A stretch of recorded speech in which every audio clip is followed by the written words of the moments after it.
Bueno, como mencionó antes Germán, el tema de mi charla de hoy es sobre los edificios de atención ambulatoria en salud, que son los que considero en estos momentos, vienen siendo de algunos años y creo que hacia el futuro, el tipo de edificios, el tipo de tipología de mayor dinamismo y novedad y modificación y cambio en la arquitectura para la salud actual. Ese es un poco el tema de la charla de hoy. Voy a intentar hacer primero una introducción más conceptual o más teórica y después voy a mostrar algunos ejemplos de edificios o proyectos que hemos realizado. Voy a tratar de explicar un poco los enfoques teóricos que están alrededor de estos proyectos. Esto primero, bueno, tal vez es algo medio obvio, pero creo que es bueno recordarlo cada tanto, que los edificios para la salud son la respuesta física, la respuesta constructiva a los modelos de atención de la salud desarrollados en determinado espacio y tiempo. Los edificios para la salud no salen de la nada, sino que la resolución física o la forma que encuentran los sistemas de salud y los efectores o los prestadores para poder prestar determinadas políticas o determinadas acciones de salud, determinadas prestaciones, a los cuales en forma conceptual o amplia denominamos modelo de atención. Por lo tanto, cada edificio o mejor dicho, cada modelo de atención dentro de su realidad social, económica y cultural implicarán distintos edificios para la salud, distintas soluciones físicas a esas necesidades. A partir de la segunda mitad del siglo XX, pero sobre todo hacia el final del siglo y en los 4 lustros o 2 décadas que llevamos de se han dado una serie de transformaciones que llevaron a la aparición de nuevas tipologías en los edificios para la atención de la salud. Y estos cada vez tienen mayor presencia en los sistemas de salud y en nuestras ciudades. Esto no quiere decir que los hospitales vayan a desaparecer, ni mucho menos, pero sí lo que ha sucedido es que durante casi toda la historia de la humanidad, o desde que hay registros, el hospital siempre fue el efector principal de los sistemas de salud, prácticamente el único tipo de edificio para la salud, y por tanto, nosotros generalmente hablamos de arquitectura hospitalaria muchas veces, y no arquitectura para la salud, porque el hospital ha sido el edificio paradigmático de los edificios de atención de la salud. Bueno, eso es lo que se ha comenzado a modificar o se ha modificado en las últimas décadas, por decirlo de alguna manera. ¿Cuáles son esos cambios que se han sucedido? Bueno, yo los he ido agrupando básicamente en tres grandes grupos que no tienen una mayor jerarquía uno que otro, ni tampoco uno ha sucedido antes que el otro, sino simplemente una forma de analizar lo que ha sucedido. Y son 3 grandes grupos que están muy relacionados entre sí y se retroalimentan. Por un lado están los cambios en el paradigma salud-enfermedad-atención, que se ha pasado de modelos que privilegiaban el tratamiento y la atención de la enfermedad a modelos que privilegian el cuidado de la salud. El segundo grupo importante son desarrollos tecnológicos. Desarrollos tecnológicos que se han dado todo a lo largo del siglo XX, pero se han acelerado en las últimas décadas, que han modificado las modalidades de atención. Y el tercer gran grupo son los cambios en los perfiles epidemiológicos de la población. Como dije recién, estos 3 grandes grupos de cambios están íntimamente relacionados entre ellos y se han ido, o van, porque no solamente es en el pasado, retroalimentándose e influyendo unos sobre otros. Entrando un poco más en detalle, o un poco más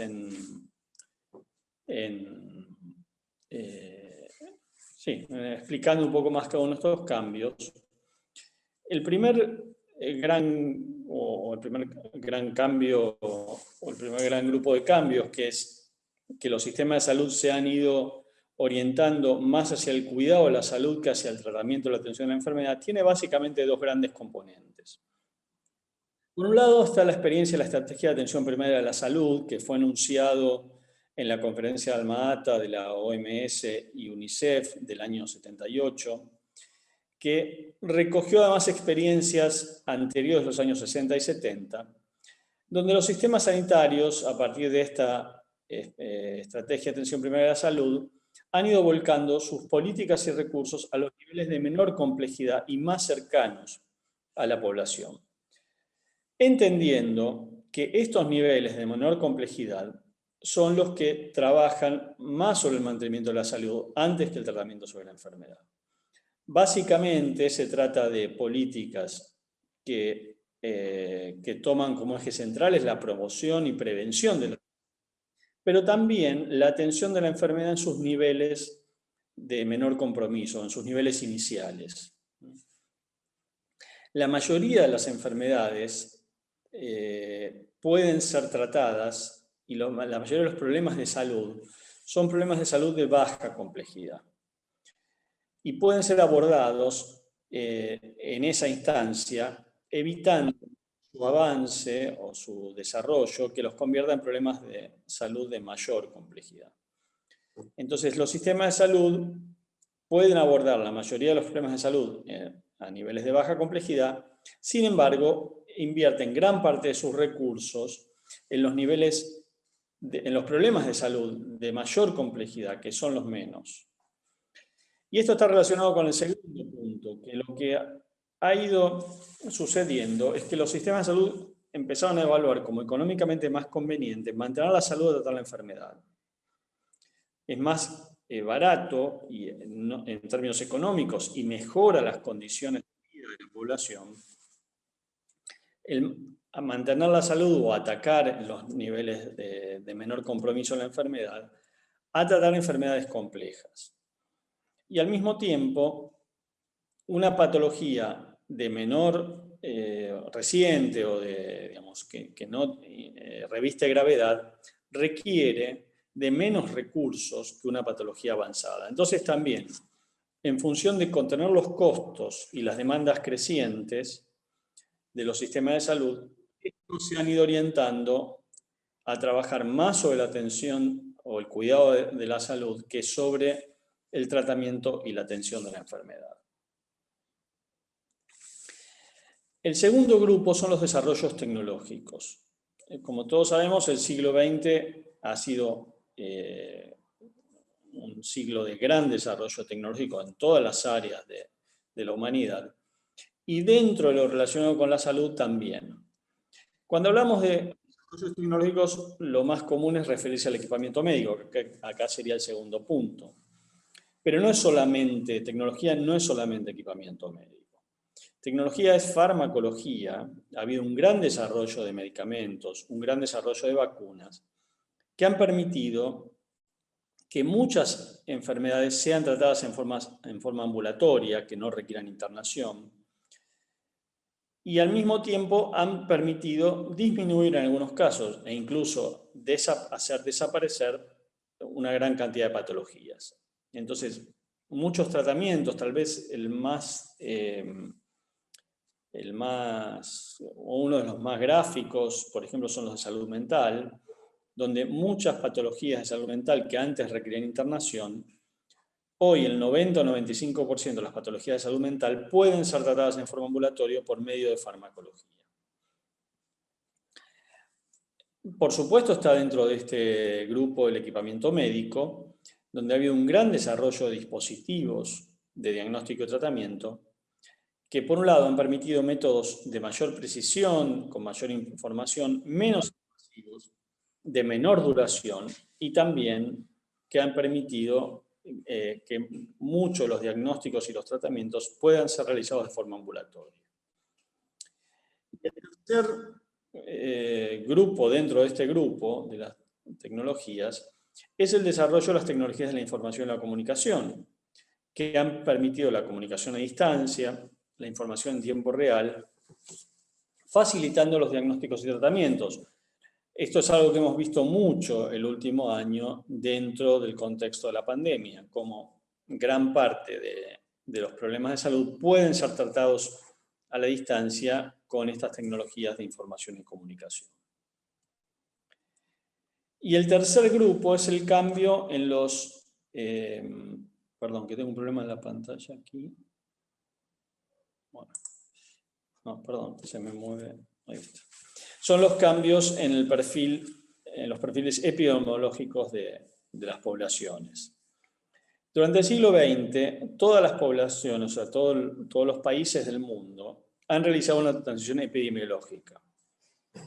¿Qué es la transición epidemiológica? Bueno, es la disminución o desaparición de las enfermedades infectocontagiosas, más allá de que estemos en estos momentos viviendo una epidemia, que es una enfermedad infectocontagiosa. Pero bueno, yo lo que estoy planteando es un poco más a largo plazo y no en un hecho coyuntural como va a ser esta pandemia dentro de unos años. Lo miraremos como algo que sucedió pero que pasó.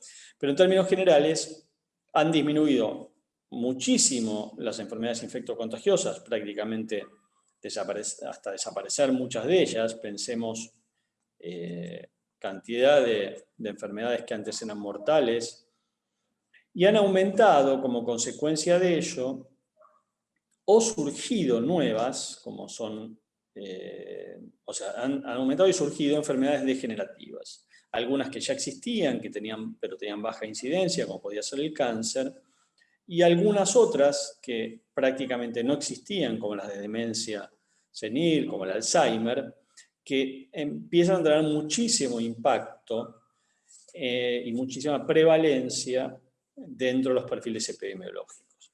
Esta transición epidemiológica fue en los países desarrollados, fue desarrollada más hacia comienzos del siglo XX, y en los países en vías de desarrollo más hacia fines del siglo XX. Pero todas las poblaciones del mundo han transitado esta, valga la redundancia, transición epidemiológica. También se han incorporado nuevas patologías, producto de las condiciones sociales y ambientales. Por ejemplo, la violencia o los accidentes tienen una incidencia que no tenían antiguamente. Los accidentes de tránsito, las violencias sociales o las violencias intrafamiliares tienen mucho mayor impacto en los perfiles de enfermedad. Y lo mismo sucede con las enfermedades que tienen un origen ambiental, ¿no? Por contaminación, por problemas con el agua, problemas con el aire, enfermedades respiratorias que tienen que ver con la contaminación ambiental. Ha habido un gran aumento de la expectativa de vida durante el siglo XX. Yo siempre cuento, tal vez ya me lo han escuchado decir, pero a mí me impresionó mucho el dato de mirar el censo de población de Argentina en 1914, donde la expectativa de vida era de menos de 35 años. Entonces, en un poco más de un siglo, la expectativa de vida más que se ha duplicado. La expectativa de vida ahora debe estar en 77, 78 años en Argentina. Todo esa transición sucedió en el siglo XX. Ese aumento de la expectativa de vida sucedió en el siglo XX. La historia de la humanidad hacia atrás, digamos, la expectativa de vida no había variado, salvo periodos de guerras o periodos de hambrunas o de epidemias. En términos históricos no tenía una gran variación. Durante el siglo XX más que se duplicó la expectativa de vida. Lo mismo pasa, por ejemplo, con la mortalidad infantil. La mortalidad infantil era, en esa misma fecha que les digo, de principios del siglo XX, 250 por 1000. O sea, eso quiere decir que una mujer que tenía 4 hijos, uno de ellos iba a morir antes del año. Hoy esa mortalidad infantil está en un poco arriba del 10 por 1000 en Argentina. Supongo que Colombia tiene valores similares.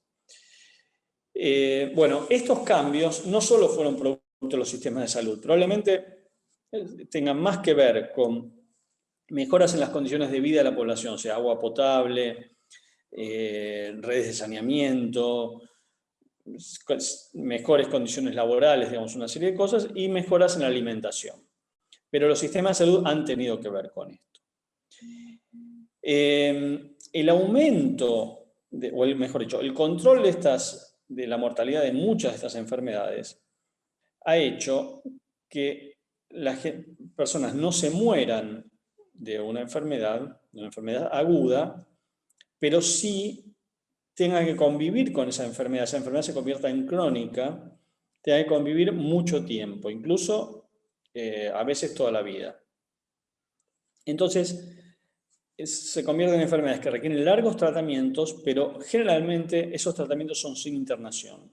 Es un nivel de enfermedad que permite que la persona no requiera internación, que pueda hacer relativamente su vida normal conviviendo con esa enfermedad. Y para eso requiriendo determinadas prestaciones de los sistemas de salud que le permitan llevar adelante esa vida. Bueno, este grupo de cambios, que yo los he agrupado en 3, pero pueden armarse o desarmarse de otra manera, es lo que ha hecho que hayan surgido básicamente 2 grandes grupos de tipologías edilicias. 2 grandes tipos de edificios. Cuando me refiero acá a tipología, no me refiero tanto a la formal, sino a su uso, a la relación entre programa de necesidades, programa funcional, y el edificio.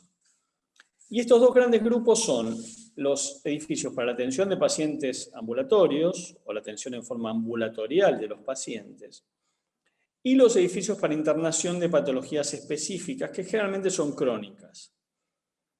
Que este segundo grupo, lo voy a mencionar solamente ahora porque después no me voy a adentrar en ellos en la charla, este segundo grupo, si bien puede asimilarse a los viejos hospitales de crónicos, y puede, en ese sentido, cualquiera podría decir, bueno, son hospitales, tiene una diferencia importante con lo que nosotros conocemos generalmente como hospitales de agudos, que es que al ser internaciones para patologías crónicas de personas que requieren internación, esas internaciones suelen ser largas.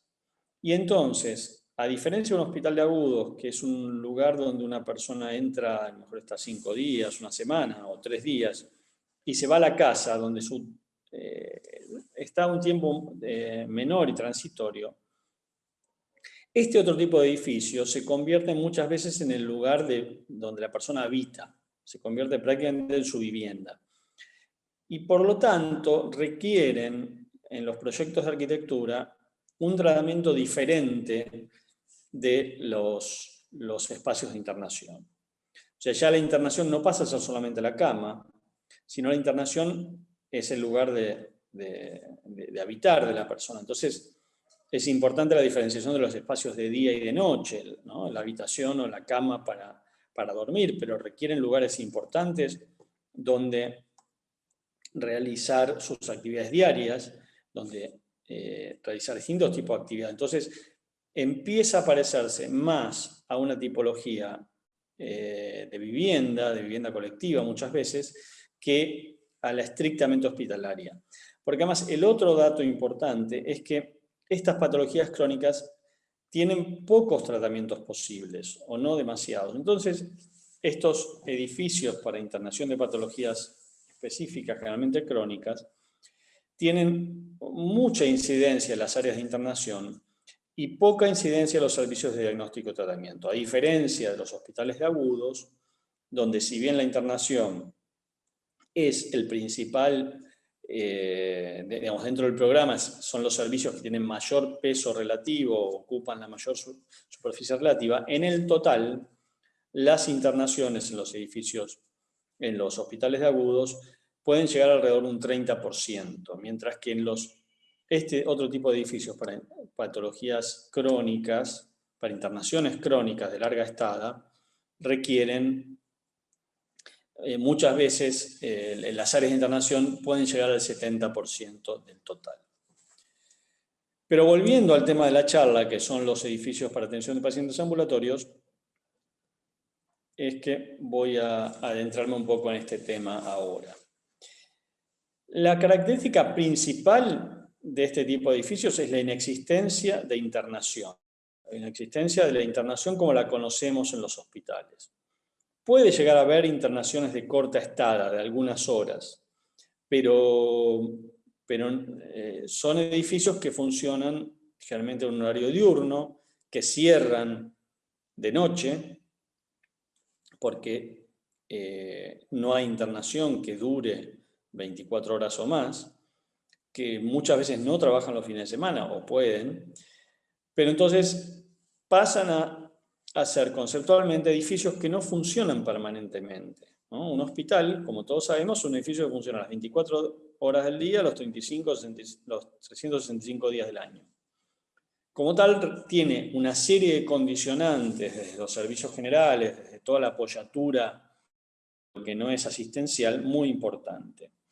Entonces, en este tipo de edificios, la incidencia de lo no asistencial pasa a ser menor. Otro elemento importante es que son de escala pequeña o mediana. No requieren, como requiere un hospital, grandes infraestructuras, pueden ser mucho menores. Suelen estar insertos en el hábitat de la población, o sea, cercanos a donde vive la población. Es parte de su eficiencia, está en este tema de que estén insertos en el hábitat de la población, o sea, que las personas que lo utilizan no requieran grandes desplazamientos para usarlos. Tienen que ser accesibles, tienen que ser fácilmente accesibles. Y en esto, parte de su éxito está dado por esta facilidad de acceso y de utilización. Como mencioné antes, esto está muy relacionado con la idea o la estrategia de trabajar básicamente sobre la promoción y prevención de la salud y sobre la resolución temprana de los problemas de salud de una persona. Y hay una relación que a medida que es más difícil acceder a un servicio de salud, mayor es el nivel de enfermedad o el umbral de enfermedad que va a tener esa persona para concurrir al servicio de salud. O sea, si es difícil llegar, si una persona tiene sus hijos, tiene una serie de complicaciones para poder acceder al sistema de salud, solamente lo va a hacer cuando su nivel de enfermedad haga ineludible esa necesidad de llegar a un servicio de salud para ser atendido. Entonces, si los sistemas de salud pretenden trabajar sobre niveles bajos de enfermedad o incluso sobre personas sanas para que mantengan su salud, tiene que ser muy accesible, muy fácil de llegar para la población a esos efectores. Por eso es importante que estén insertos y sean amigables y sean muy accesibles para la población, porque si no pierden eficiencia este tipo de edificios, no tienen mucho sentido. Y el otro elemento es que deben tener capacidad de resolución, porque la persona a uno de estos servicios o a nuestros edificios tiene que poder resolver el problema de salud con el que llega ahí o la demanda que tiene. Si esta prestación o este servicio no resuelve su problema de salud y esa persona después tiene que ir a un hospital, no va a concurrir a este tipo de efectores, porque directamente va al hospital. Entonces, por eso también la capacidad de resolución es importante para que estos edificios puedan funcionar correctamente dentro del sistema de salud. Ahora bien, el otro cambio importante que está muy relacionado, sobre todo con el punto que tiene que ver con la tecnología, es que este tipo de edificios de atención ambulatoria han ido incorporando la mediana complejidad. Cada vez tienen mayor complejidad. Digamos, los edificios de atención ambulatoria existen desde principios del del siglo XX o antes, si uno considerara un consultorio como un efector ambulatorio. Pero durante mucho tiempo fueron básicamente consulta externa, fueron los centros de atención primaria, que lo único que tenían, o prácticamente lo único que tenían, era consulta externa. Lo que ha sucedido en los últimos años es que el desarrollo, principalmente tecnológico, aunque algunos otros cambios también, es que están haciendo que estos edificios puedan tener cada vez mayor complejidad. Y eso es lo que también permite que tengan mayor capacidad de resolución, que puedan resolver mayores problemas de salud. Entonces, toda esta mezcla o toda esta cantidad de elementos hacen que sean edificios que tienen variedad de tamaños, de complejidades, de ubicaciones. Pueden tener una variedad de resoluciones mucho más grandes de las que suele haber en los hospitales, ¿no? Los hospitales, digamos, pueden haber hospitales más grandes o más pequeños, pero todos los hospitales tienden a tener más o menos el mismo tipo de servicios, más o menos una cantidad básica de servicios. No hay un hospital de un solo servicio. Cualquier hospital, por pequeño que sea, una vez que tiene internación, tiene una serie de servicios complementarios de diagnóstico y tratamiento. En cambio, este otro tipo de edificios puede tener un solo servicio o puede tener 10 servicios. Y ahora voy a mostrar algunos ejemplos. Porque esos servicios no están relacionados entre sí. No todos, pero prácticamente funcionan en gran medida como servicios autónomos. Autónomos en el sentido de que una persona que concurre a un edificio de estos generalmente va a usar un servicio de estos. No requiere, a diferencia de una persona que se interna en un hospital, que generalmente utiliza varios servicios durante su internación. Esto es lo que hace que puedan tener una gran variedad de tamaños y también el tema de las complejidades, porque va a variar mucho la complejidad de un edificio de atención ambulatoria. Y las ubicaciones también están muy relacionadas con esto, porque cuanto más pequeño es un edificio de estos, mayor versatilidad tiene en su ubicación. Fíjense un poco, y esta lista no es exhaustiva, pero es bastante extensa. Hay más cosas que siempre me olvido de agregar, o cada vez que lo veo pienso que hay algo más. De todas las cosas o los servicios que son posibles de hacer en forma ambulatoria, que hasta hace 30 o 40 años no era posible, o solamente algunos de ellos eran posibles, ¿no? Entonces, además de los más tradicionales, como consulta externa o acciones de promoción y prevención de la salud, o como odontología, fíjense cómo cada vez hay más prestaciones que pueden ser resueltas en este tipo de edificios. La extracción de sangre, no necesariamente el laboratorio, pero sí la extracción, porque puede resolverse en forma ambulatoria y puede trasladarse las muestras de sangre. La rehabilitación de menor complejidad o para casos menos graves, ¿no? Por supuesto. Diagnóstico por imágenes. Algunas atenciones de urgencia, no todas, no la emergencia, no la parte más grave, pero sí urgencias de menor complejidad. La cirugía ambulatoria, todo lo que está relacionado con los estudios endoscópicos. Incluso fertilización asistida puede ser resuelta en forma ambulatoria. Y mucho lo que tiene que ver con lo oncológico, tanto lo que es radioterapia como lo que es quimioterapia. ¿No? Bueno, acá hay enumerados un poco más de 10 o 12, pero si uno se pone a pensar un poco, van a aparecer más cosas que pueden ser resueltas en forma ambulatoria. Lo que voy a hacer ahora es mostrar algunos ejemplos lo que hemos trabajado nosotros para poder mostrar la variedad. Déjenme ver la hora, a ver cómo estoy de hora. Para poder mostrar la variedad de soluciones posibles.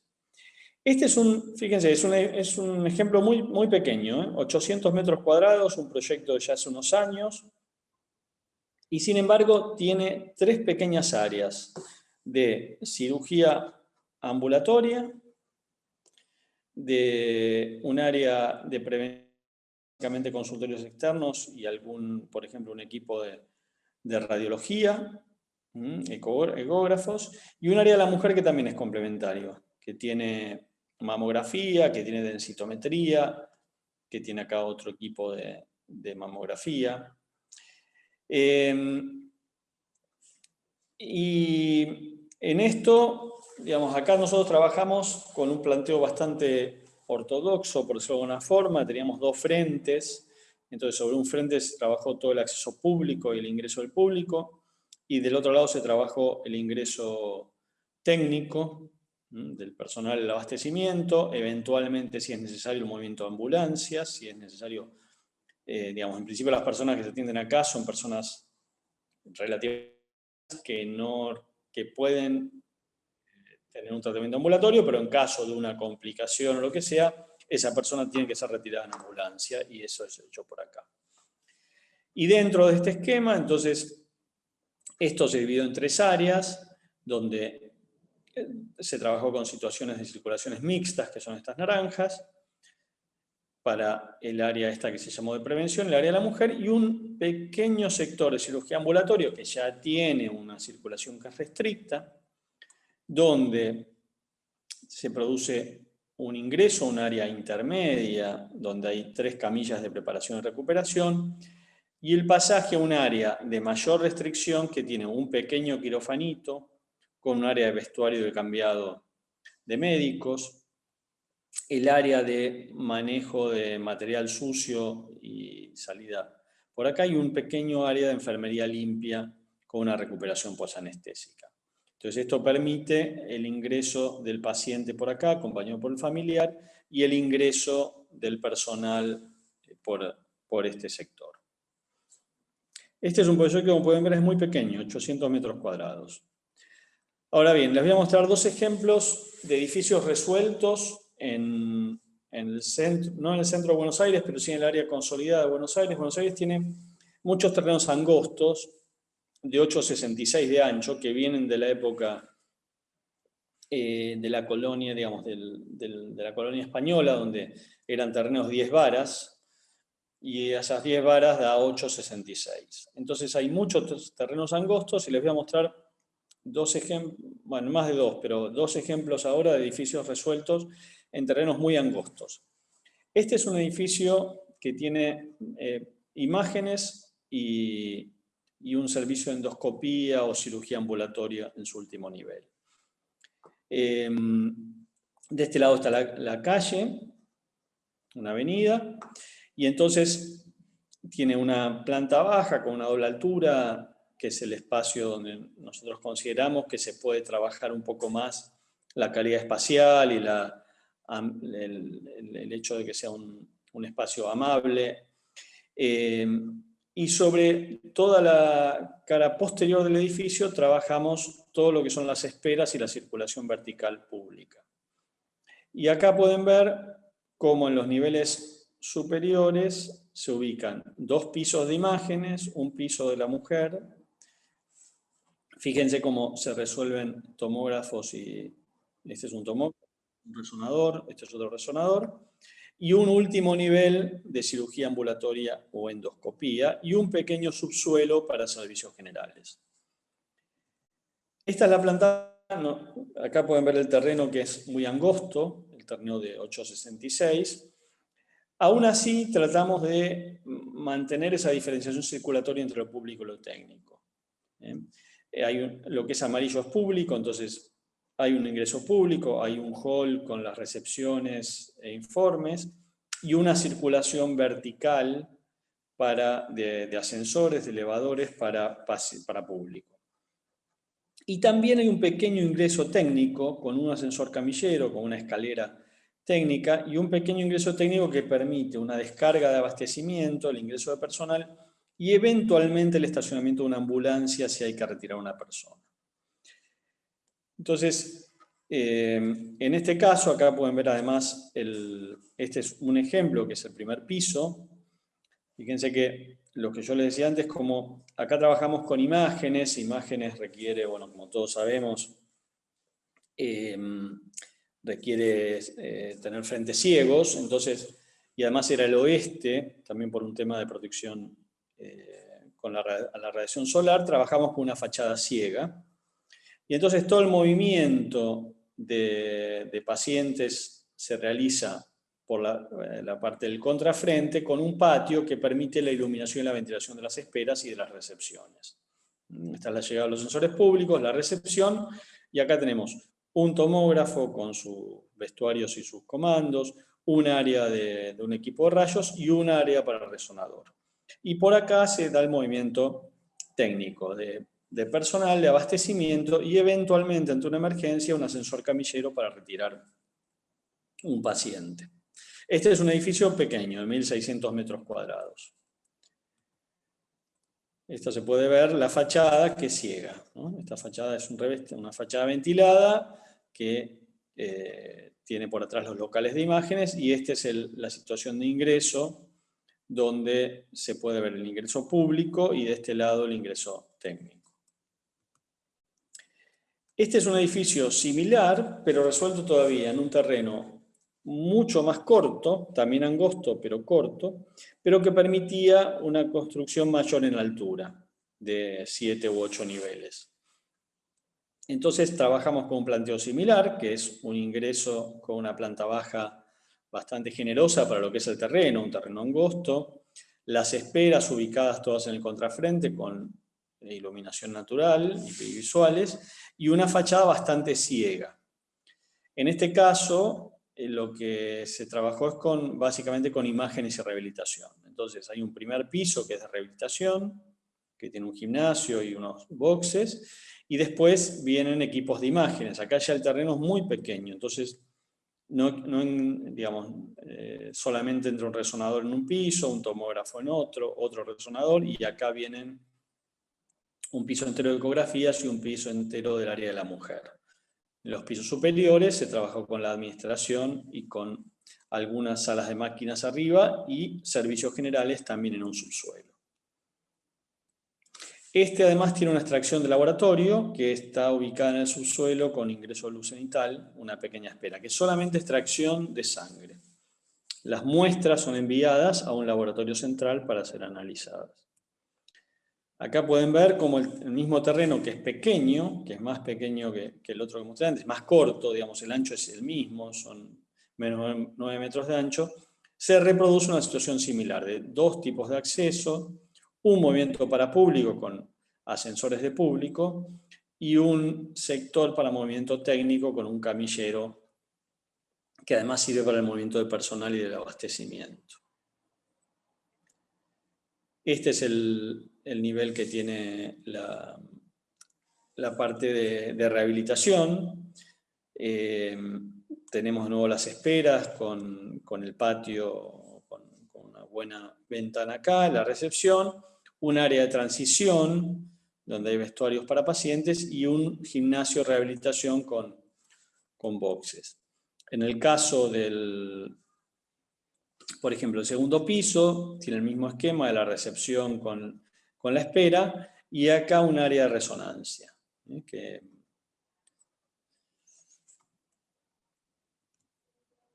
Una situación similar es el piso de arriba, que tiene la diferencia con donde está el resonador, es que como el tomógrafo es más pequeño que el resonador, permite resolver una pequeña sala de espinografía, de radiología.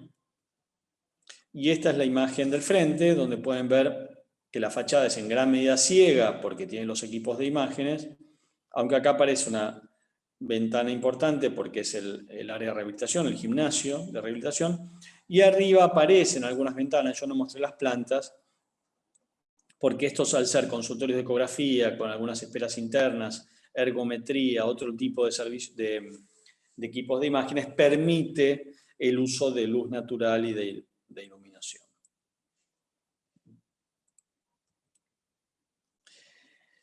Este es, tal vez en cantidad de servicios, el que más grande que voy a mostrar en cantidad. Este ya es un edificio de 3.000 metros cuadrados, tampoco es muy grande, pero ya tiene una mayor envergadura, y a diferencia de los anteriores, está resuelto en un lote más ancho. Acá son 2 lotes de 866, son un poco más de 17 metros. Y entonces, acá ahora les voy a mostrar las plantas, pero fíjense que ya es un edificio que tiene 2 subsuelos, tiene servicios generales, tiene imágenes en el primer subsuelo, tiene una planta baja con el acceso, tiene cirugía ambulatoria, rehabilitación, ecografía, fertilización asistida, cardiología, y también tiene laboratorio, pero laboratorio solamente extracción. Y en las plantas superiores tiene un área administrativa y un área de estar de personal. Nosotros tratamos de jerarquizar muchas veces las áreas de estar de personal porque consideramos que el personal debe tener áreas de estar y donde puedan relajarse o aislarse un poco de la atención del trabajo, que estén aisladas las áreas de atención.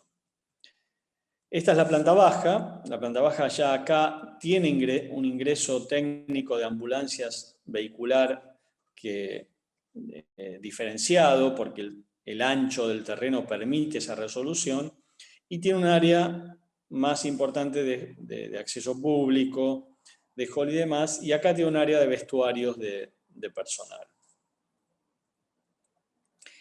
El primer piso es el que tiene la cirugía ambulatoria, es una cirugía ambulatoria de 2 quirófanos y 6 puestos, que en la realidad se hicieron 5 porque daba mejor el espacio, de preparación y recuperación. Entonces, el paciente ingresa a una espera donde tiene una recepción, donde tiene un paso con 2 pequeños vestuarios muy pequeños con lockers para dejar solamente las cosas, y termina de ser preparado en estos boxes, que tienen una enfermería acá que controla estos boxes, una enfermería limpia, y tiene una enfermería usada en forma más aislada, y el paciente ingresa en camilla a estos 2 pequeños quirófanos que tienen su propia enfermería o preparación de material, que tiene un área de lavado, que tiene un vestuario final, lo que llamamos vestuario final, para el personal, donde solamente se colocan camisolín, botas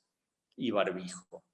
Y por acá se mueve el personal, o sea, por acá ingresa el personal, tiene pequeños vestuarios de personal, tiene un pequeño estar de personal. En caso de una emergencia, el paciente puede ser retirado en camilla por este ascensor camillero que llega abajo directo al estacionamiento donde puede haber una ambulancia. El segundo piso de este edificio está dedicado al área de la mujer. El área de la mujer es un concepto que se está usando bastante acá, que es, se colocan, digamos, todos las áreas o los locales de imágenes como mamógrafo, ecógrafo, densitómetro y demás, se ubican en un área contigua. Entonces, la mujer llega acá, esta es una espera abierta, y una vez que es recepcionada tiene un área para cambiarse. Tiene una espera interna, que es más privada, y puede realizarse todos los estudios en forma uno atrás de otro, y en el mismo ámbito. Eso evita que requiera cambiarse muchas veces. Después tiene un tercer piso que tiene rehabilitación. Fíjense, acá de nuevo hay una espera, hay unos vestuarios para pacientes. Estas son rehabilitaciones de tipo ambulatorio, obviamente, rehabilitaciones de baja complejidad. Tiene un gimnasio que tiene un frente de iluminación para acá, tiene un patio acá y tiene una serie de camillas y de boxes para trabajo, para fisioterapia.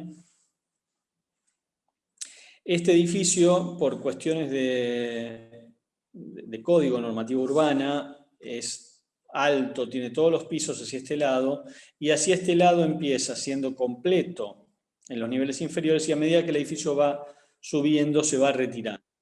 Entonces, ya a partir del cuarto piso es solamente este bloque construido, esto es abierto.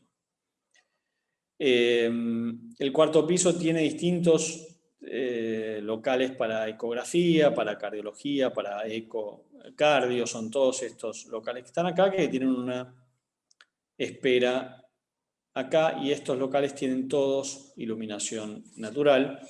Fíjense cómo ya en estos niveles superiores la diferenciación circulatoria se va perdiendo, ya no es tan crítica, no es tan necesario diferenciar entre movimiento de público y movimiento técnico. Este es un ejemplo de un pequeño servicio de fertilización asistida. La fertilización asistida tiene un movimiento similar a un pequeño grupo quirúrgico en los niveles de asepsia y los niveles de restricción circulatoria. Entonces, acá hay una pequeña espera. La paciente ingresa y tiene 2 pequeñas habitaciones donde se cambia y se ubica en una cama o camilla con sanitarios esas habitaciones, y de este área semi-restricta, donde puede estar acompañada por un familiar, ingresa a un área restricta. El personal ingresa a esta área restricta por acá, por una transferencia de vestuarios. De vestuarios de transferencia. Y en el área restricta se realizan básicamente 2 procedimientos. Un procedimiento que se llama consultorio, pero en realidad es un pequeño quirofanito, donde primero se extraen los óvulos y posteriormente se va a implantar el óvulo fecundado. Y un lugar que se llama laboratorio de embriología, que tiene que tener un pass-through, tiene que tener una ventana que comunica con el quirófano, donde se va a realizar el procedimiento de fertilización de los óvulos. Entonces, la paciente va a venir 2 veces acá, una primera vez para que le extraigan los óvulos y una segunda vez para que sea implantado el embrión. Entonces va a ingresar siempre en camilla por acá, va a volver y acá tiene una pequeña recuperación muy pequeña posanestésica y posteriormente va a retornar a estas habitaciones donde puede estar acompañada por el familiar hasta que se retira. Entonces, este es un servicio muy pequeño, pero que tiene un nivel de asepsia y restricción, sobre todo en estos 2 locales, que es el pequeño quirófano y el laboratorio, muy importantes. En el laboratorio se trabaja con flujo laminar, hay una serie de condiciones de tratamiento de aire y demás.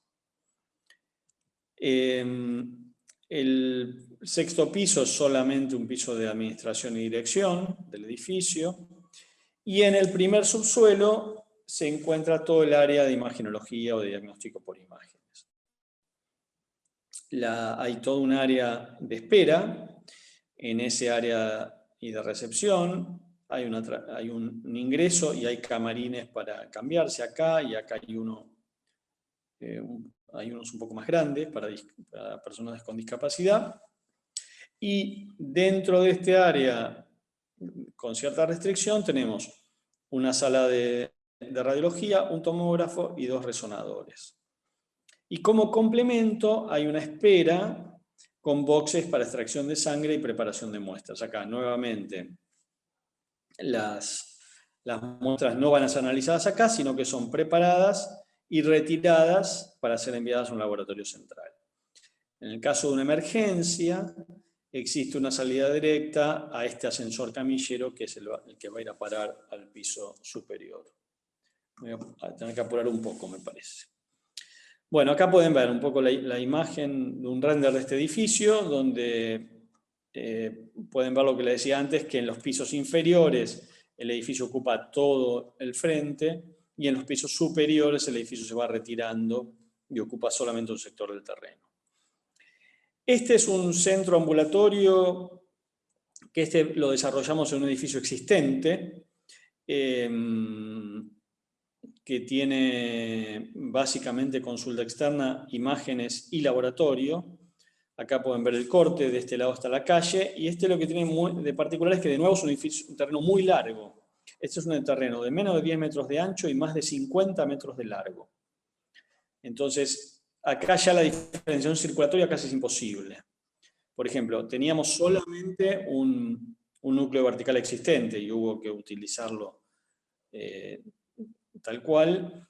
Y en la planta baja, que tiene la recepción, acá está el ingreso desde la calle, tiene la recepción y tiene áreas de laboratorio de extracción y algunos consultorios, y este es un laboratorio ya de procesamiento, pudo hacerse una pequeña circulación técnica con áreas administrativas, pero solamente en este nivel.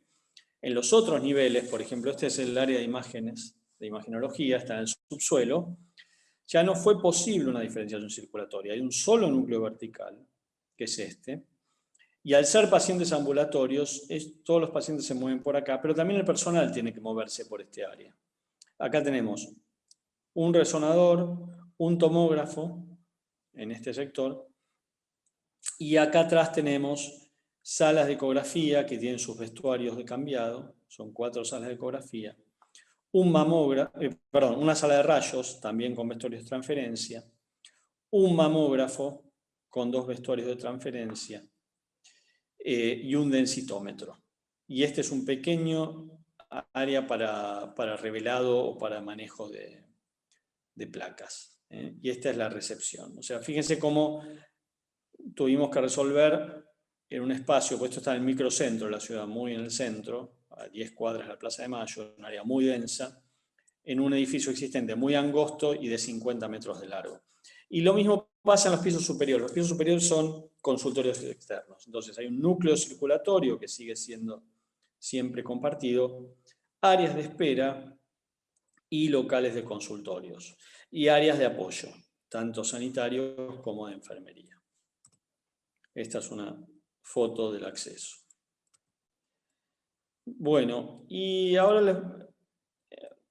me quedan 2 por mostrar. Bueno, este es un centro de cirugía ambulatoria de la Fundación Faravaloro. Este está proyectado, no está construido.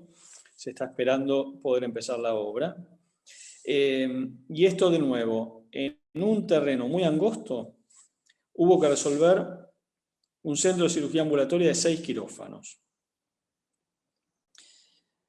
De nuevo, es un terreno de casi 40 metros de largo, de menos de 10 metros de ancho. Esta es la calle, la avenida, y entonces acá empiezan a aparecer ciertas curiosidades circulatorias. Tenemos un núcleo público, tenemos un núcleo técnico y tenemos un núcleo técnico de mayor restricción. Y ahora les voy a explicar por qué.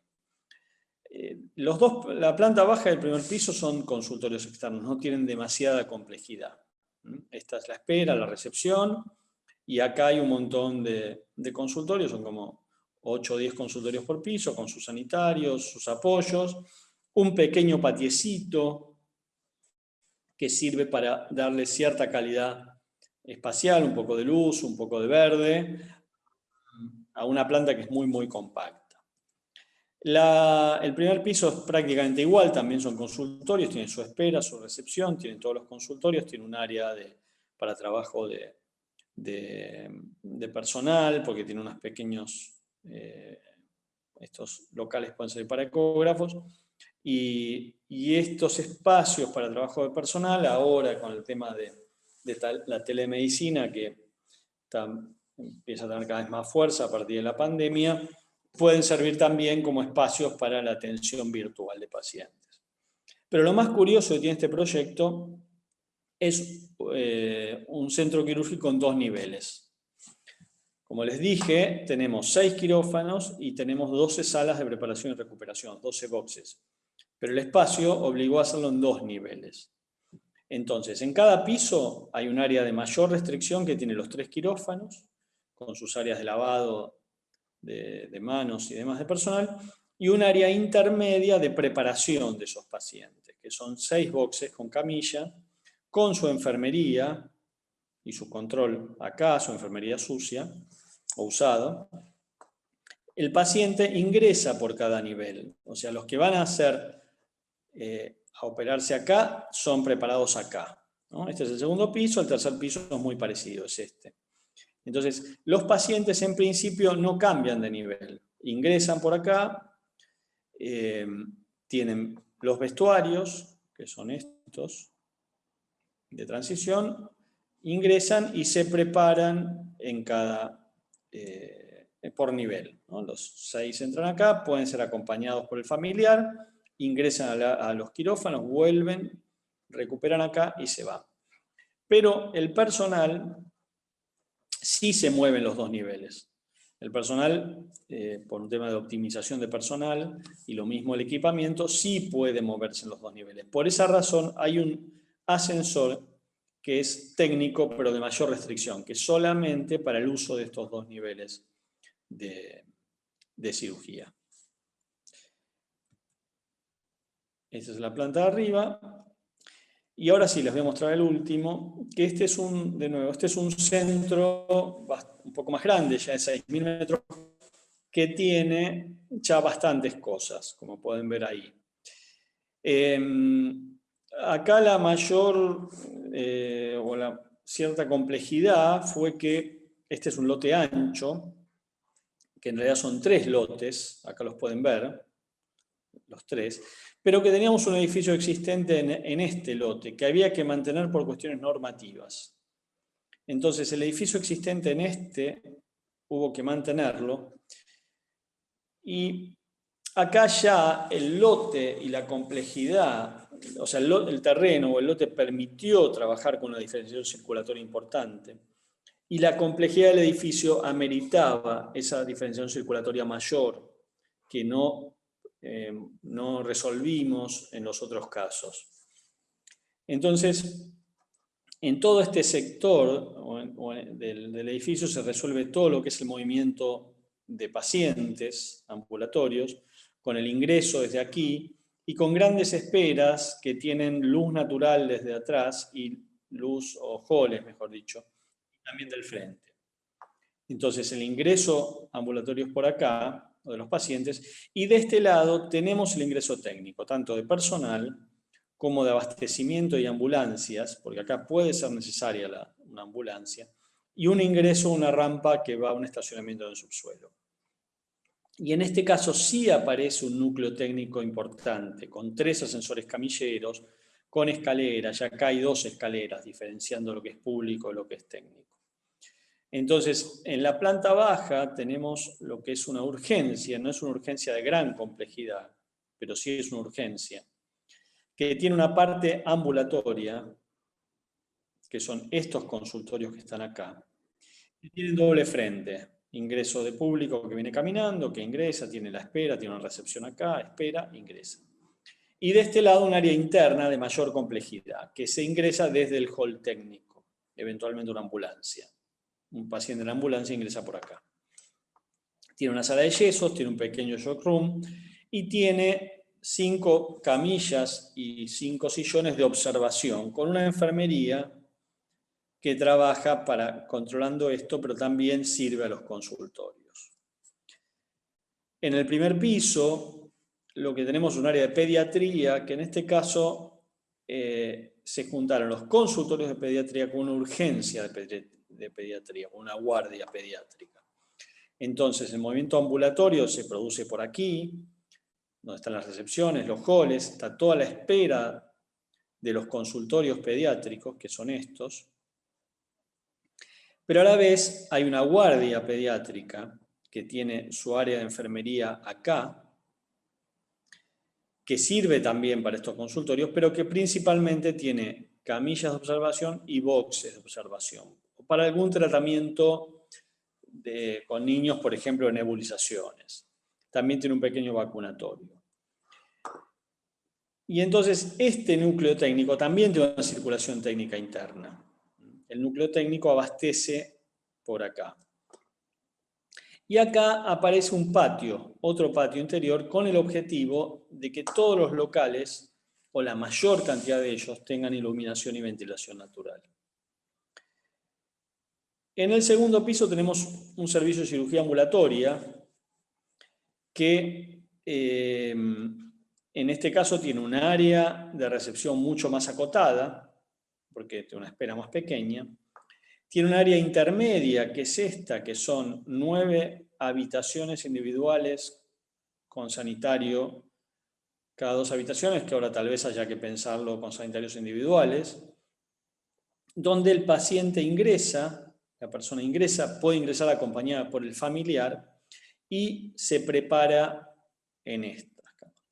De acá ingresa ya en camilla al área de quirófanos, un área de mucho más restricta, donde existe una transferencia y existe un vestuario final para personal. Acá están los vestuarios de personal, acá están las áreas de apoyo de enfermería, oficinas y demás. Y entonces el paciente ingresa por acá, el personal ingresa por acá, y hay 4 quirófanos que tienen sus áreas de material limpio, de lavado de material usado, depósitos y demás. El abastecimiento de material se realiza por acá, y ante una urgencia, el paciente, porque estos centros que tienen cirugía ambulatoria tienen que tener una referencia en un centro de mayor complejidad, un hospital o sanatorio de mayor complejidad que tenga, por ejemplo, terapia intensiva. Entonces, ante una complicación, el paciente es sacado por acá en camilla directamente a los montacamillas, a los camilleros, y puede salir una ambulancia. Si todo va bien, que es lo más común, luego de la cirugía tiene una recuperación posanestésica acá, en el área de mayor restricción, y una vez que sale a la anestesia, vuelve a estas habitaciones donde hace la última recuperación y puede estar acompañado por el familiar, y de ahí se va caminando por acá. En los últimos 2 niveles de este edificio, lo que hay son consultorios, distintos tipos de consultorios. Hay casi 40 consultorios, unos 20 en cada nivel. Acá están los 2 niveles. Ustedes se preguntarán por qué la cirugía ambulatoria está ubicada en el segundo nivel y no en los niveles de arriba, ya que es el área más restricta. Eso es por un tema de que por cuestiones normativas las plantas superiores tenían que ser más pequeñas, y entonces para cirugía ambulatoria necesitamos una planta mayor, por eso se realizó en el segundo piso, que la planta es mayor. En los pisos superiores tenemos consultorios, esos consultorios todos tienen ventilación y iluminación natural, porque dan a la calle, o dan a un patio interior, o dan al otro patio interior. Y de nuevo volvemos al esquema donde acá está ubicada la recepción de público y se ubican las esperas frente a los consultorios. Ya acá no nos importa tanto la circulación técnica interna de los consultorios, nosotros privilegiamos que los consultorios tengan un frente para ventilación y iluminación natural. En Argentina es muy común que los médicos pidan doble circulación para los consultorios, y nosotros generalmente nos oponemos porque la doble circulación para consultorios implica que van a perder la iluminación y la ventilación natural de los consultorios. Tenemos un último nivel con un techo verde y un área de comedor de personal. Y después un primer subsuelo que es el área de imágenes. El área de imágenes tiene un ingreso de público con esperas que tienen patios ingleses, o sea, de nuevo la espera tiene iluminación y ventilación natural, pero también tiene un ingreso técnico desde este lado. Y acá tenemos resonador, tomógrafo, 2 ecógrafos, una sala de rayos, 2 mamógrafos. Acá está diferenciada el área de la mujer del resto de imágenes. Por acá ingresan los pacientes. Y también en este caso hay una rampa donde hay un estacionamiento para vehículos propios, no para los pacientes, sino para personal. Y un segundo subsuelo al que se accede por un montacoches que tiene más estacionamiento. Y ya este edificio tiene, este segundo subsuelo, un área de servicios generales más importante. Ya el tipo de servicios que hay acá y la cantidad requieren más servicios generales que los ejemplos que mostré antes. Entonces acá hay una farmacia, hay un archivo de historias clínicas, hay un servicio de esterilización que no está dibujado acá porque es una versión vieja, pero también hay un servicio de esterilización. Hay un área de mantenimiento más importante con vestuarios de personal, un área de servidores e informática. Ya empieza a haber una mayor complejidad de los servicios generales, que no tienen los primeros ejemplos que mostré, que son muy pequeños. Bueno, esta es una vista, un render de la calle, y bueno, y eso es todo. Así que los escucho, no sé si me escucharon bien, si lo pudieron ver. Muy Y bien, ahora los Luciano, escucho. muchísimas gracias por la participación, excelente presentación. Muy buenos los ejemplos. Bueno, muy bien. Entonces, escucho quién desea hacerle preguntas a Luciano. En este momento creo que ustedes no pueden abrir sus micrófonos, pero ya lo voy a permitir. Ya, ahí ya pueden abrir los micrófonos. ¿Quién desea la palabra? Hugo. Hugo, adelante, por favor. ¿No hay otra persona que me adelante? Sí, sí, Plutarco Bueno, levantó la mano. Luciano, lo felicito porque, y lo admiro porque yo también he manejado proyectos en lotes muy incómodos y yo sé cómo es que sufre uno diseñando en un lote tan incómodo como eso y lo felicito porque usted lo supo o sabe manejar un diseño dentro de un lote tan difícil como son esos lotes angostos y largos. Lo felicito por eso y mucha suerte al respecto.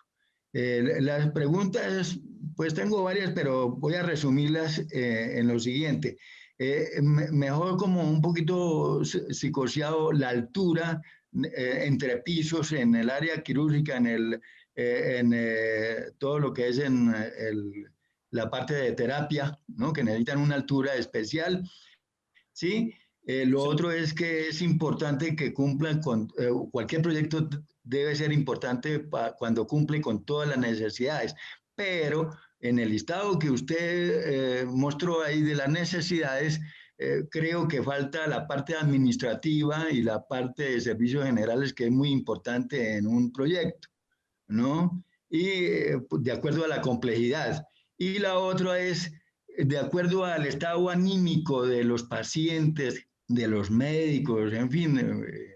Entonces, ¿usted qué síntesis aditiva del color utilizan? O sea, ¿cuáles los colores más indicados para que el paciente o la acompañante se sientan cómodos dentro de un espacio en un centro de salud? Eso es más o menos un resumen de las preguntas que tengo. ¿Qué opina? Bueno, vamos por partes. Le agradezco los elogios y la verdad que a nosotros nos gustaría poder resolver los edificios de forma más cómoda y, y- y tener terrenos más grandes y que no nos pidan tanta cosa para meter en un terrenito de estos, pero es difícil de, digamos, uno tiene que trabajar con lo que le dan, ¿no? Generalmente es así. Entonces, yendo por partes, con respecto a las alturas para las instalaciones, supongo esa es su pregunta sobre terapias intensivas y cirugía, en realidad terapias intensivas no hay acá. En el caso de cirugía Bueno, sí es un condicionante importante y bueno, ahora ya no tengo las imágenes, pero el gimnasio, más que todo. ¿cómo? El gimnasio, que necesita una altura o qué No, clase eso no tanto porque son gimnasios pequeños, o sea, rehabilitación no requieren grandes equipamientos. La mayor altura está o el mayor condicionante, mejor dicho, son dos. Uno es lo que es cirugía ambulatoria para las instalaciones de, especialmente aire acondicionado, termomecánica. Y bueno, ahora ya no tengo las imágenes, pero hubo que resolver unos equipos de costado, digamos, unas salas de máquinas con equipos verticales en el piso inferior, que perdón, el piso superior, que fue la manera de poder resolver debido a la poca altura, porque en realidad yo mencioné que era un edificio que había que mantener la cáscara, por un tema normativo, una obligación de la normativa de la normativa, y dentro de eso, para poder hacer todo lo que tenía el programa y todos los niveles, se trabajó con pequeñas alturas, con alturas pequeñas. Entonces, de esa forma se logró resolver el condicionado. Y después, el otro lugar donde las alturas también son importantes son los equipos de imágenes, especialmente los equipos de imágenes grandes, resonador y tomógrafo, especialmente resonador. Hoy el resonador condiciona más que el tomógrafo. pero hasta ahora lo hemos podido resolver. Son alturas muy exiguas, no tienen margen para nada, pero lo hemos podido resolver. Con respecto a los servicios generales y la parte administrativa, bueno, yo no lo puse en el listado porque son servicios complementarios, ¿no? Yo en el listado puse los servicios asistenciales que pueden ser resueltos en forma ambulatoria. Todos los ejemplos que mostré tienen algo de administrativo. A veces lo administrativo es poco porque son edificios, son parte de una red, entonces esa red resuelven en otro lado lo administrativo. Y los servicios generales, todos tienen servicios generales. A medida que el edificio sea más grande o más complejo, pero tiene más servicios, aumentan sus servicios generales. Pero en todos los casos, todos tienen, por ejemplo, cámara transformadora eléctrica, todos tienen grupo electrógeno, pero por ejemplo, servicios de mantenimiento, los primeros que mostré tienen solamente un pequeño local de mantenimiento, en cambio el último que mostré tiene un sector ya del subsuelo para mantenimiento. Y después con el tema de los colores, nosotros tratamos de trabajar con colores más bien tranquilos, que hagan que la persona se sienta más relajada y calma. Y en todo caso, usamos colores tal vez un poco más fuertes o llamativos en las fachadas o en los espacios exteriores, ¿no? En las fachadas para darle una característica particular al edificio, y en los espacios exteriores porque son espacios de uso más libre. Pero en los interiores, en general trabajamos con colores más tirando tonos azules o más, digamos, o pasteles, o sea, colores que transmitan una sensación de calma hacia las personas. Muy bien, gracias. De nada. Muy amable. Suerte. Gracias. Gracias. Luciano, Sí. muchas gracias por aceptar la invitación para colaborarnos en estos conversatorios abiertos para oír a las personas que conocen bastante y son de diferentes países para conocer sus productos en cada una de estas unidades. Me gustaría saber si estos centros médicos ambulatorios, además de que deben tener una unidad administrativa de mantenimiento y de depósitos, ¿es muy general o están en cada una de estas unidades? Y si tienen servicios nocturnos, ¿tienen vivienda para el personal médico y asistencial de cada una de las unidades que maneja? Y además, si de pronto tienen algunos espacios comerciales como concepciones para vender productos propios de la unidad. Y lo otro que me di cuenta es que tú relacionas todo el trabajo que son modulares o de acuerdo a las necesidades de cada zona, es por metros cuadrados que hay, pero no vi ninguno que tuviera alguna relación con unidad de población. O sea, estas unidades de 2.000, de 8.000, de 12.000 metros cuadrados, ¿qué población está cubriendo? Para uno saber si realmente puede hacer una especie de sectorización, dándole los servicios de acuerdo a la población que da el perfil de la salud y la discapacidad y todo esto. Bueno, a ver si me acuerdo de todas las preguntas. Con respecto a la pregunta de mantenimiento, un poco lo que dije antes, todos tienen algo de mantenimiento. Los más pequeños tienen un solo local.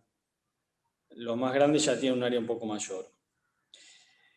La segunda pregunta, el tema de población. El asunto de la parte comercial, allá no utilizan el sistema de tener concesiones para venta de de elementos o equipos propios de la atención médica que hacen? A ver, todo esto tiene una limitación de que habitualmente el cliente quiere poner más cosas de las que entran. Entonces, dentro de eso puede haber algo comercial, pero no, en este tipo de edificios lo comercial no ocupa un lugar, digamos, no es significativo. Solamente el último que mostré tiene una farmacia donde expenden, mejor dicho, entregan medicamentos, pero entregan medicamentos a los pacientes, no es al público general, es a los pacientes que se atienden pueden retirar medicamentos. Pero no hay otro tipo de actividad comercial, porque además sería imposible y porque además son edificios que están en áreas de mucho movimiento de personas, vehicular y comercial. Están llenos de comercio alrededor. Y después, en realidad, el tema de población no tiene, digamos, la relación con población se aplica en el programa de necesidades. Y eso, si bien nosotros muchas veces participamos en el programa de necesidades, no está reflejado directamente en el proyecto. Por lo siguiente, la mayoría de en realidad todos los que mostré no son sistema público, son para obras sociales o para privados. Entonces, generalmente el cliente, el comitente, ya tiene un requerimiento definido. Dice, yo voy a necesitar tantos consultorios o voy a necesitar tantos locales de tal cosa, porque voy a dar tales prestaciones. Pero ellos no tienen, digamos, a diferencia de lo que sería el sistema público, donde claramente toma un área y ese área tiene una población definida y se planifica a partir de esa población definida. En estos casos, la planificación viene dada por la cantidad de prestaciones que ellos quieren dar. No sé si se entiende la diferencia conceptual. Pero ninguno de los que mostré son del sistema público, son obras sociales o directamente privados. Ya. Gracias, Luciano. De nada. Muy bien, Luciano, aquí hay algunas preguntas en el chat, ya te las hago. Bueno, muchas felicitaciones, agradecimientos por la conferencia. Dice Gustavo Mauricio Tangarife, dice, a diferencia de nuestra normativa, veo que solo cuentan con una escalera principal. No veo claras las rutas de evacuación, incluso en edificios de varios pisos. ¿Qué nos puedes comentar al respecto? Los edificios cumplen con la normativa de incendio. La normativa de incendio exige una escalera de evacuación con antecámaras y si no tiene antecámaras con extracción forzada de aire ante un incendio. Cada X cantidad de metros cuadrados de planta y con una salida directa a la calle cuando llegan a la planta baja. Los edificios cumplen con esa normativa. Esa normativa es relativamente estricta. Pero es que en los que vimos, yo también lo vi, siempre veíamos una sola escalera, de pronto la escalera como principal. ¿Era esa la misma escalera de evacuación? En realidad, sí. En realidad, sí. En realidad, lo que pasa es que en general son escaleras de incendio. O sea, el uso que van a tener fuera de la situación de... o sea, es lo que se trabaja el concepto de caja de escalera, de una escalera que está aislada, que tiene puertas y paramentos, lo que se llama F60, acá la F60, que están protegidas de incendios, son áreas protegidas. Digamos, tendría que mostrarles en la planta de nuevo, pero sí, cumplen con la normativa de incendio, por lo menos con la normativa de incendio argentina. Ok, enterado. Otra pregunta de Claudia Betancourt de Koldinsky. Las áreas de procesamiento de material estéril o central de esterilización en esas unidades ambulatorias no están contempladas. Sí, en realidad, de todos los que mostré, los que tienen cirugía ambulatoria tienen un área de procesamiento de material estéril. En el caso de cuando son muy pequeños, no tienen el mismo área. Y cuando el último que mostré, que es el que tiene el más grande, tiene 4 quirófanos, tiene un área de esterilización en el subsuelo. Ok, ¿quieres Por compartir? eso mencioné que a medida que se... Ahí lo puedes compartir si quieres, si te sirve de algo. Por eso mencioné que a medida que se complejizan los programas o se complejizan los edificios y aparecen servicios más complejos, aumentan la cantidad y el tamaño de los servicios generales. Okay. Por Perdón, ejemplo, Luciano. Perdón. esterilización en rehabilitación a imágenes no es necesario, porque no tiene ningún sentido, pero cuando aparece cirugía ambulatoria sí es necesario un área de esterilización. Perdón, Luciano, tengo una inquietud. Es muy difícil, no conozco Buenos Aires, no tengo ese placer, no he tenido ese placer, pero es muy difícil conseguir un lote o un inmueble para acondicionar un hospital, un centro de salud. Y sí, digamos, las zonas centrales de la ciudad, no cuando uno se va a áreas más suburbanas, pero las áreas centrales de la ciudad tienen muy pocos terrenos disponibles y suelen ser más pequeños. Y además lo que suele suceder, por lo menos que nos pasa a nosotros, me gustaría que fuera distinto, es que generalmente llega un comitente que ya tiene un terreno. Entonces viene y dice, yo tengo esto y quiero meter todo esto. Realmente lo que quiere meter es mucho más de lo que entra. Pero aún así es muy difícil que consulten previamente a la compra de un terreno, por ejemplo. Porque la ubicación del terreno, o el terreno, mejor dicho, lo definen por la ubicación. En qué lugar de la ciudad ellos quieren prestar este servicio. Un poco por lo que decía antes.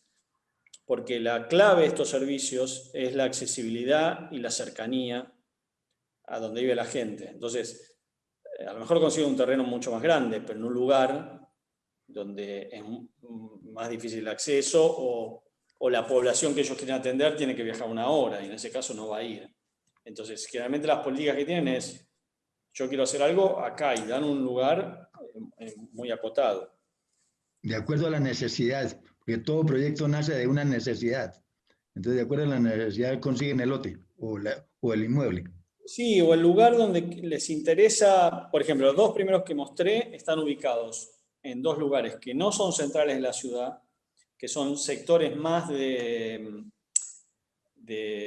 clase media o digamos, no son de alta gama, pero son áreas densas, están todas ocupadas, pero donde eso es para una obra social. Esa obra social le interesaba prestar servicios ahí, porque era un lugar donde no hay ese tipo de edificios, no hay esos centros médicos. Esos hay muchos en otras áreas. Entonces ellos buscaron 2 zonas de la ciudad. Entonces lo querían hacer en ese lugar, no les sirve hacerlo a 20 cuadras de distancia. Bueno, gracias, muy amable. De nada. Muy bien, otra pregunta, Luciano. Viviana, ¿estás ahí? ¿Quieres hacer tú la pregunta o la leo yo? Hola, yo soy Dale. Viviana Palacios de Gruxa de Sistema de Puertas. Sí. Arquitecto, pues yo soy ingeniera, pero me surge una pregunta cuando las áreas son tan reducidas, donde las zonas de transición se ven igual que una zona de evacuación. ¿Cómo uno hace para diferenciar esa zona de transición de esa zona de evacuación? No me quedó claro. ¿Qué puedo hacer ahí yo para mejorar eso? ¿A qué llama zona de transición? Cuando vamos de una zona limpia a una zona sucia, por ejemplo, cuando llega el paciente y ya entra al procedimiento. Entonces, ¿cómo lo manejo si solamente tengo esa área o ese recorrido de pasar a cada procedimiento así rápidamente. Aquí en Colombia se está usando mucho esas áreas de transición como con los sistemas Exclusa, donde el paciente llega, se cambia y tiene que esperar para poder entrar a la zona ya del procedimiento como tal. Entonces, no sé cómo se pueda manejar cuando el espacio es tan reducido. Y lo que yo no entiendo, ¿por qué tiene que ser separado? O sea, ¿por qué el área de transición no puede ser de evacuación en una emergencia? Esa sería una pregunta. Porque no, digamos, no hay espacio. A ver, si uno trabajara en un planteo de tipo de hospital o con intervenciones de personas en estado crítico que no pueden ser evacuadas, que es lo que pasa en un hospital, uno no puede evacuar un hospital porque hay determinada gente que se muere si uno la tiene que evacuar. Uno trabaja con sectorización en horizontal de áreas que permitan mover sin evacuar de un lugar a otro del edificio. El tipo de pacientes que hay acá permite una evacuación, o permitiría una evacuación hipotética, porque no son pacientes graves, y además el tamaño de estos terrenos no permite trabajar con áreas separadas, o sea, no permite... pero yo no le veo inconveniente a que las áreas de transición sean áreas de escape, sin serlo. No sé si se entiende, si esa es tu pregunta, pero lo que... Sí, es que aquí en Colombia se está usando mucho, hasta para laboratorios, como tratar de descontaminar el ingreso. Entonces uno genera un área de transición con un sistema Exclusa. Una puerta no se abre hasta que la otra puerta esté cerrada y no haya ese flujo de contaminación del aire acondicionado, por ejemplo. Entonces, sí, cuando... eso tiene sentido para determinados tratamientos o determinadas prestaciones que requieren una mayor asepsia digamos que lo que yo mostré podría ser la cirugía ambulatoria o podría ser fertilización asistida. Son las áreas que tienen su segundo área más restricta o su circulación más restricta. Tengo otra pregunta. ¿Por qué nunca ha tomado la opción de usar una puerta corredera? Siempre las vi batientes a pesar que había muchísimo espacio. No, hay correderas. En los quirófanos los quirófanos están proyectadas corredizas. Y los boxes de preparación y recuperación ambulatoria son frentes vidriados que tienen una hoja de abrir y las otras son plegadizas. Y las puertas de ingreso generalmente son corredizas, son automáticas. Generalmente, no siempre, pero no hay.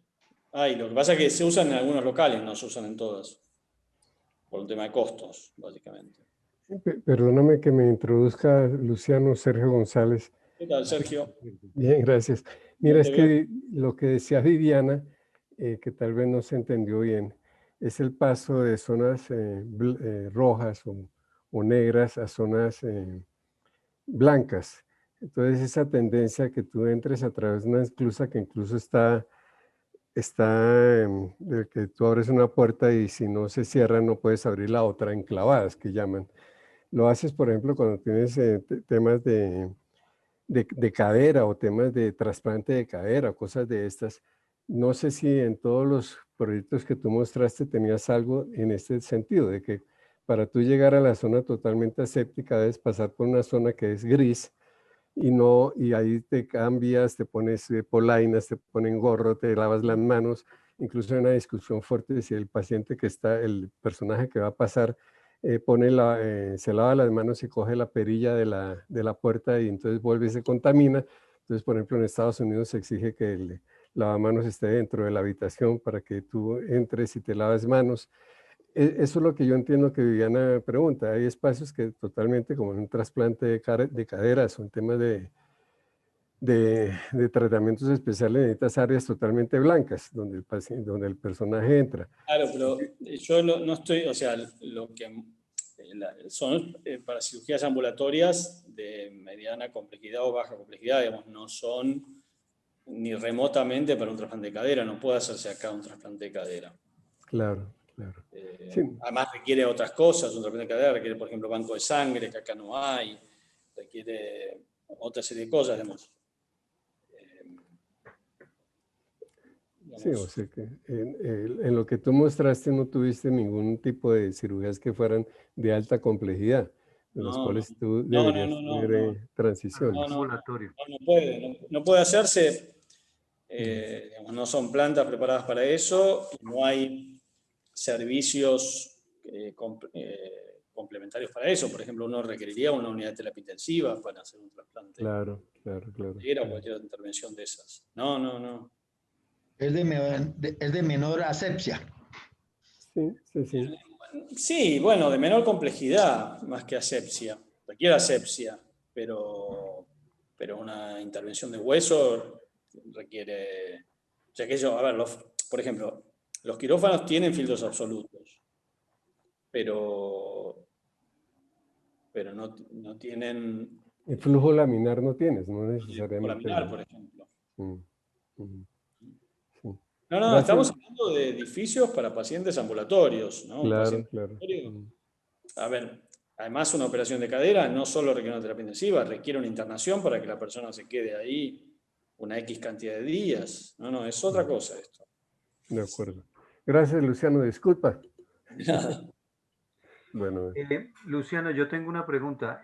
Normalmente en estos sitios tan estrechos, tradicionalmente los principales problemas para redes de ingeniería, especialmente eléctricas o de comunicaciones, son los espacios físicos que se requieren precisamente para hacer interconexión de equipos o algunos racks de comunicaciones, etc. Digamos que aquí en los pocos proyectos en donde he trabajado que son de tema ambulatorio, los principales problemas son que el arquitecto nunca dejó esos espacios, es decir, pues ni siquiera tenía espacios suficientes para la parte médica, mucho menos para todo el tema de instalaciones y de ductos. ¿Cómo lo resuelven ustedes normalmente cuando de pronto ya el área está supremamente cerrada? ¿O hay alguna normatividad que en Argentina haya para dejar esos espacios?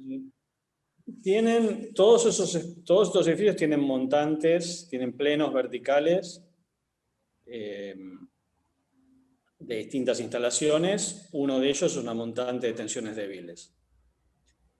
Generalmente nos manejamos en forma horizontal dentro de los cielos rasos con bandejas para las troncales de tensiones débiles.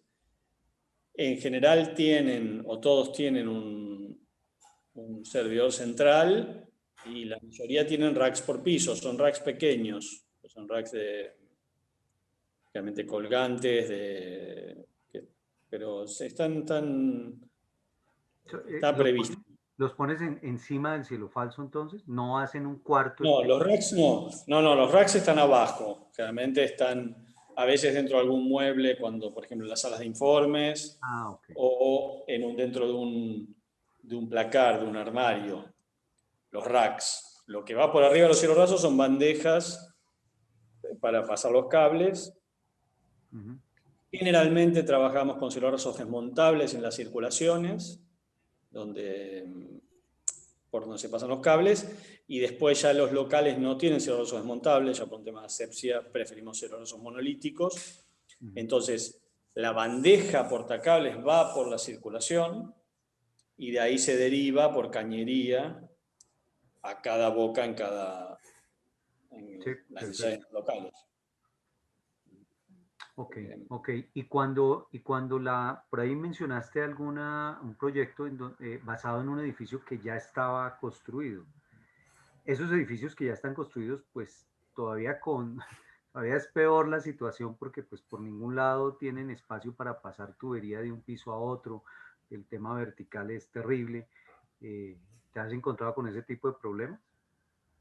Sí, mostré dos ejemplos de construidos. Uno, que es ese muy largo y finito de 50 metros de largo y que ahí se aprovecharon las losas y la cáscara, o sea, toda la envolvente hubo que aprovechar, los ascensores y demás.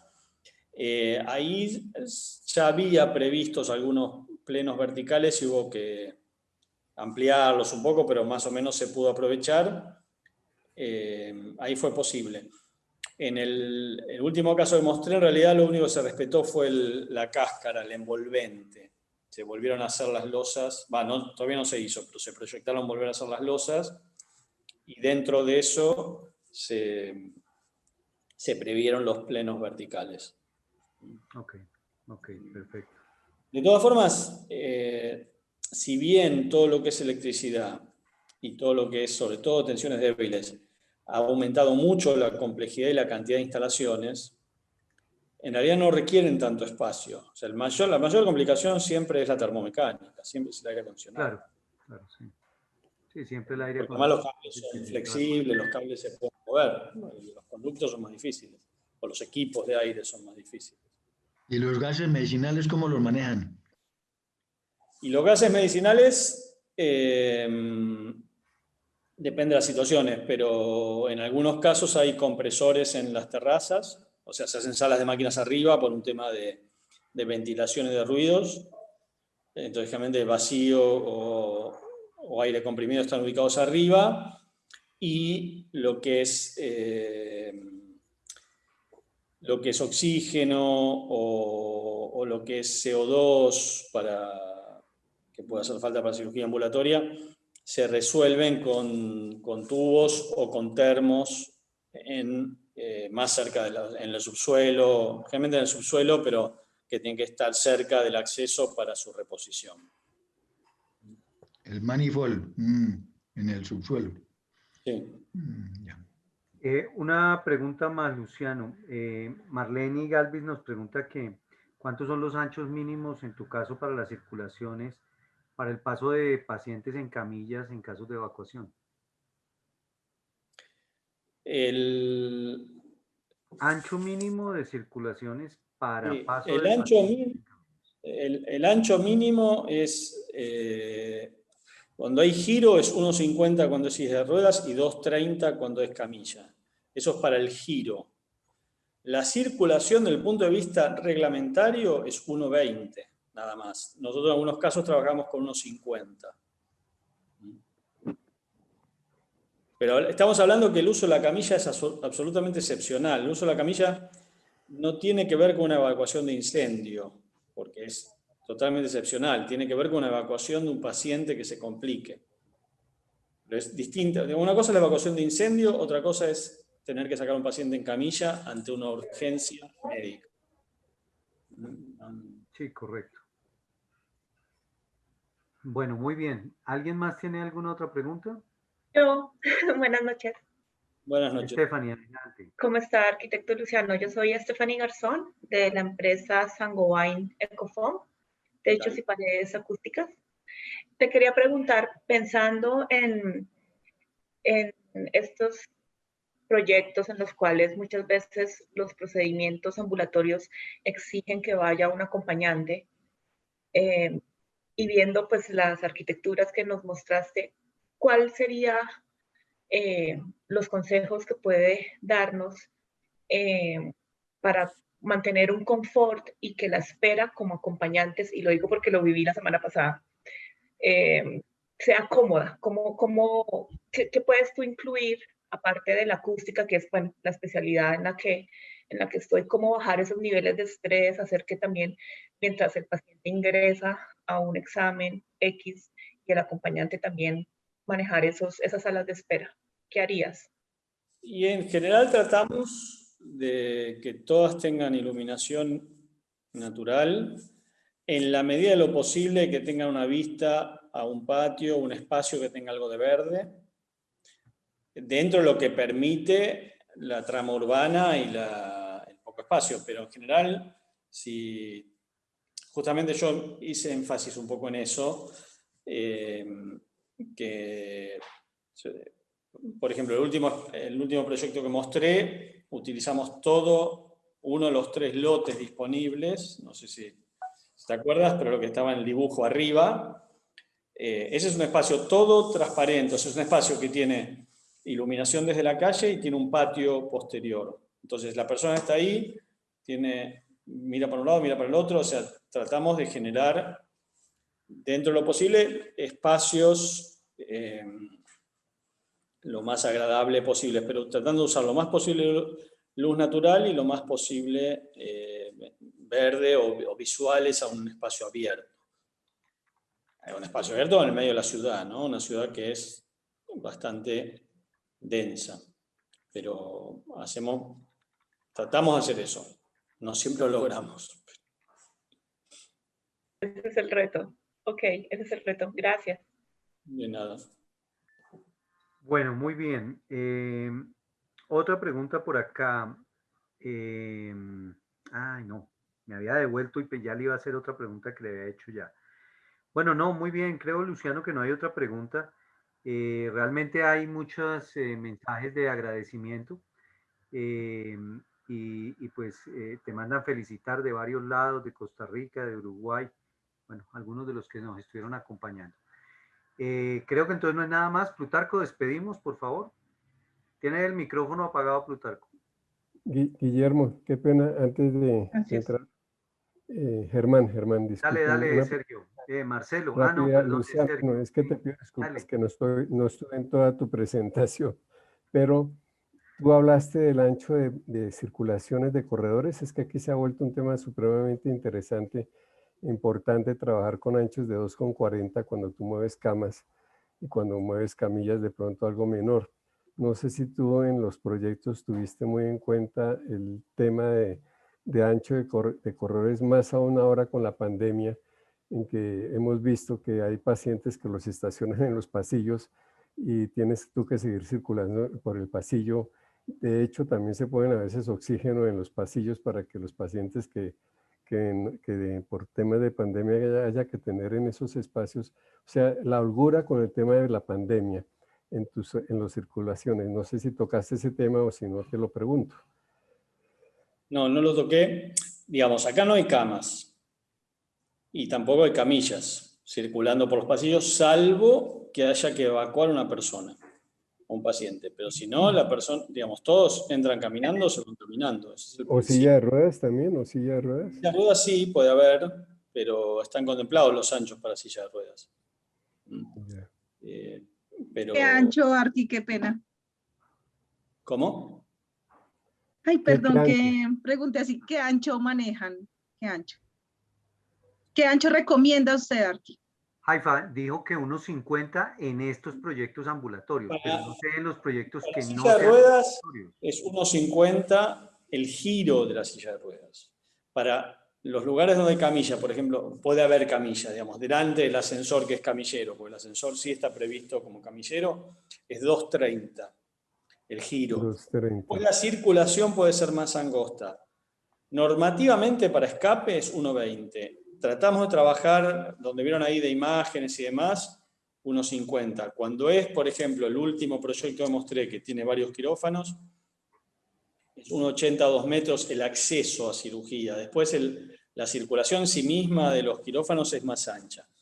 Pero eso ya no es tanto un tema normativo, porque no hay mucha normativa estricta de eso, sino es más un tema de los criterios que uno tiene al momento de proyectar. Gracias, Luciano, y disculpa la interrupción. No, de nada. Ahora sí, Plutarco. Luciano, muchas gracias y muchas felicitaciones por tu interesante exposición.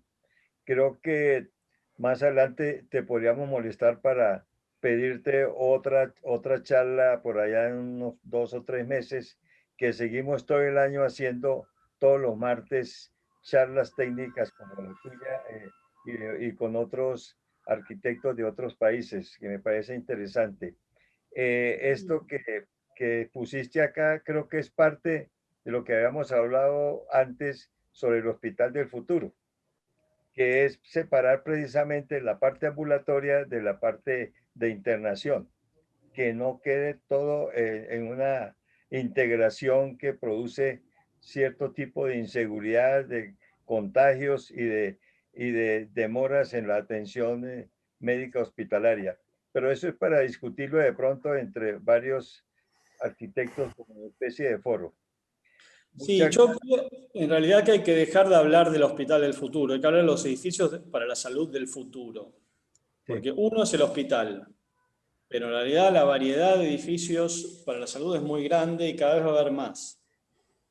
Claro, Entonces, habrá que hacer unos prototipos para poner en consideración cuál es la ventaja de que se llamen del futuro, porque no serían los mismos de ahora con cambios, pero es pensar en el futuro cómo puede ser la atención médica hospitalaria sin que tenga que hacer hospitales tan grandes.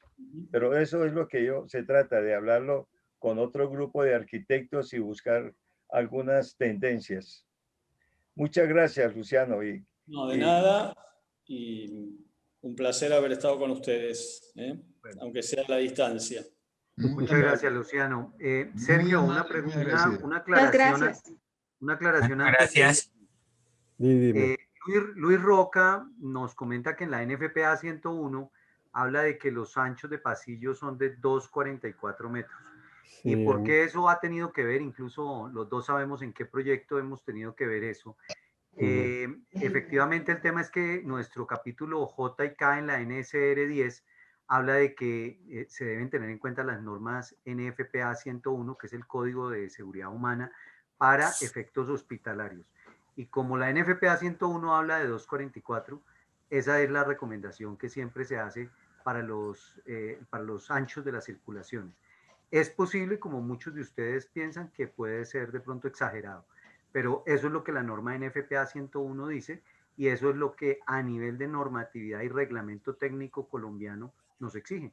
Así que, pues, eso es lo que realmente debemos poner en la cabeza. pero es prácticamente imposible. Fíjate los proyectos que presentó Luciano. Si Sí. les llega a poner el 2,40, Se come pues todo el terreno, sí. no funciona. Sí, sí, correcto, correcto. Y, Digamos y que en en esos casos no cumpliría NFPA 101. Y si no cumple NFPA 101, lo que entiendo es que en la normatividad argentina no existe esa obligatoriedad. Desafortunadamente en la normatividad colombiana sí existe. pero eso se le dan Perdón. solamente para rutas de evacuación o para todas Sí, partes. sí, no es Ruta de para evacuación. todos lados. Es Perdón. donde sea ruta de evacuación en un pasillo, en una institución hospitalaria. Si no hay ruta de evacuación en ese espacio, no hay necesidad de que se cumplan esos 2,40. Perdón, Germán, yo creo que en nuestra cultura, yo no estoy de acuerdo con los corredores demasiado amplios porque por mi experiencia he visto que las circulaciones deben ser para circular médicos, pacientes y demás, no para depósito de camillas, como está pasando acá en Colombia. Muchos corredores amplios los utilizan de depósito de camillas y yo no estoy de acuerdo con eso. Camillas, equipos, en fin, debe ser unas circulaciones cómodas, que se pueda transitar cómodamente, que sean funcionales y todo, pero nuestra cultura es que depositan camillas ahí en los corredores y equipos. Aquí cerca, a donde yo vivo, hay un hospital y los corredores están llenos de camillas. Lo que Entonces, quiere decir es que además de necesidad de nosotros cumplir la normatividad, se debe hacer una adecuada instrucción y formación para ser disciplinados. Porque organización. de lo contrario, Planeación. con 1 metro de ancho también le ponen camilla ahí. Entonces, Lee lo que escribió Haifa. Lee lo que Igual yo no escribió mostré Haifa. hospitales, o sea, una cosa es una internación con 24 camas o 24 habitaciones y otra cosa es lo que estoy mostrando, digamos. Me parece que el concepto es distinto. Sí, estoy de acuerdo. de acuerdo, en un espacio ambulatorio es muy distinto. Estoy de acuerdo. Sergio, Haifa escribió, estoy de acuerdo con el arquitecto Sergio de 2,40 de ancho, que 2,40 de ancho es muy exagerado. Estoy de acuerdo. Realmente yo también creo que puede ser exagerado. Desafortunadamente el tema es que las normas no las hacemos directamente nosotros y entonces alguien cometió algún error, o ustedes saben cómo es el tema de normatividad en Latinoamérica, que es copia de la copia de la copia. Sí, así es. Eso Que puede no ser. se utilice el capricho, que no se utilice el capricho, que se utilice el conocimiento.